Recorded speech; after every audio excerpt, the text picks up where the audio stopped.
kami berada di Pertubuhan Bela Didik Anak Yatim Islam Berdaya yang bertempat di Kampung Bukit Awi, Kulim, Kedah. Kehidupan anak-anak yatim di sini amat berbeza dengan kehidupan kanak-kanak biasa. Mereka tidak mempunyai ibu bapa untuk menyediakan tempat tinggal yang selamat dan selesa untuk mereka. Di rumah anak yatim atau rumah kebajikan lah tempat mereka tumpang berteduh sebelum mereka mampu berdiri di atas kaki sendiri. Tiadalah kemewahan harta atau wang ringgit seperti sesetengah kanak-kanak yang lain dapat. Apa yang diberi, makanan apa yang dihidangkan, itulah rezeki mereka buat hari itu. Sejak kecil lagi, mereka diajar erti tawakal dan redha, serta merasa cukup dengan apa yang ada.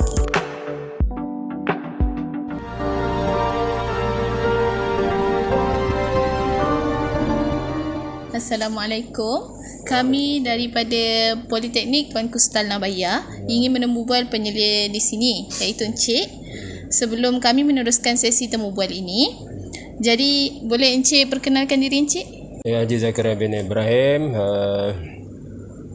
dan telah berkhidmat di sini sejak tahun 2001 mulai 10 sehingga sekarang. Ada beberapa soalan yang akan saya tanya. Antaranya, terdapat berapa orang yang berada di rumah anak yatim di sini? Okey, untuk tahun ini kita ada setakat ini 26 orang yang duduk di asrama di sini, lelaki sahaja. Kemudian kita juga ada anak-anak kita yang duduk di asrama sekolah Badli Shah, SMKK, Sekolah Menengah Kebangsaan Kulim, dan juga Sekolah Menengah Kebangsaan di Lutung. Di situ ada lelaki perempuan lah. Yang duduk, maksud saya yang duduk di asrama tu anak-anak yatim yang telah ditawarkan untuk dapat tawaran sekolah-sekolah yang berkenaan.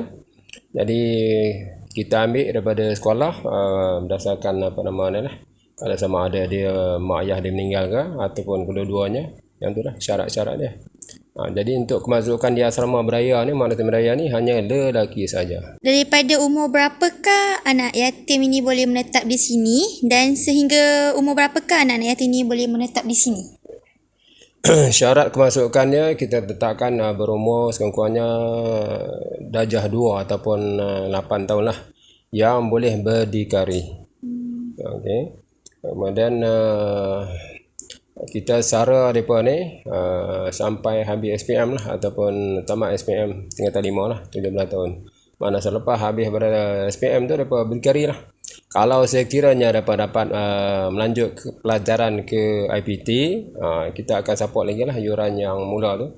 Okey, sehingga mereka habis belajar lah. Daripada manakah rumah anak yatim ni mendapat dana untuk menyara anak-anak yatim di sini? Okay.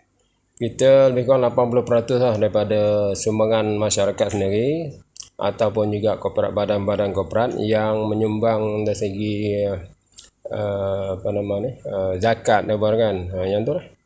Jadi lebih, tapi kebanyakan daripada orang individu lah, individu dan juga masyarakat setempat lah. Baiklah, bagaimana pengurusan anak-anak yatim di rumah ni? Daripada segi orang punya sekolah, makan, pakaian, semua tu. Okey, makan minum ni kita buat secara catering 3 kali satu hari, makan pagi, tengah hari dan juga malam. Okey, mana kita tak masak lah, sebab apa, kita bajet tengok kalau kos masak ni dia tinggi lah, lebih tinggi daripada kos kita buat secara catering ni. Apabila kata kalau kita masak, kita memerlukan tukang masak lagi kan. Jadi kita buat secara catering. Kalau kata ada orang buat kenduri, contohnya macam kata tengah malam ini ada kenduri, mana kita cancel untuk catering tu. Jadi kita tak perlu gajikan pekerja. Adakah ahli keluarga atau waris mereka yang datang jenguk diorang waktu hujung minggu, cuti? Okey. Sebenarnya mereka ni cuti sekolah yang mereka balik. Selagi waktu sekolah mereka akan ada sini lah. Cuti panjang sama ada seminggu ke 2 minggu, kita akan bagi mereka balik lah. Macam tu. Kalau diorang balik pada rumah waris diorang. Ya, mereka ni masih ada waris. Bukan kata yang anak-anak yang tak ada waris langsung. Sama ada kalau kata tak ada mak ayah pun ada waris yang terdekat lah, sama ada abang kakak kan, ataupun siapa-siapa yang ambil perhatian kat mereka lah, yang waris yang terdekat lah. Mana mereka tetap balik. Mana kalau cuti panjang mana asrama ni kosong lah, kecuali pejabat lah kita ada operasi. Okey. Okey, itu saja soalan daripada kami. Terima kasih. Okey, seterusnya kami akan melawat Dewan Datuk Haji Ishak bersama-sama dengan anak-anak yatim.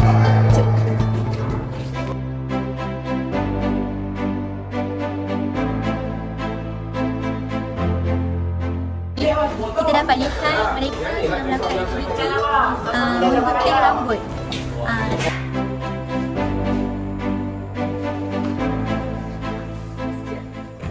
Okey, di sini juga terdapat gelanggang untuk mereka melakukan aktiviti riadah.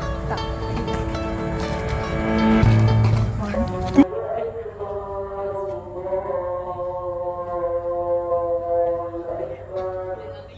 A'udzubillahi minasyaitonirrajim.